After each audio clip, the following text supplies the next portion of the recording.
حالات الطوارئ. حالات الطوارئ مهمة جدا جدا. حالات الطوارئ زي ما بتيجي في حالات طوارئ في البني ادمين، في حالات طوارئ برضو في الحيوانات الاليفه. عشان كده لازم تكون متابع حيوانك الاليف.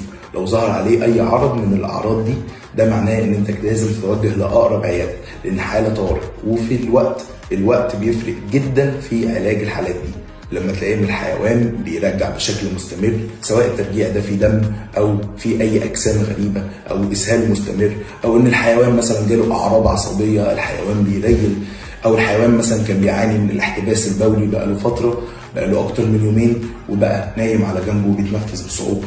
فكره لو عرفت تقيس حرارته لقيت درجه حرارته قليله جدا او درجه حرارته عاليه جدا، الحيوان مش قادر يقوم، مش قادر يتحرك، اكنه مشلول، ده معناه ان حيوانك الاليف محتاج رعايه بيطريه في اسرع وقت ممكن.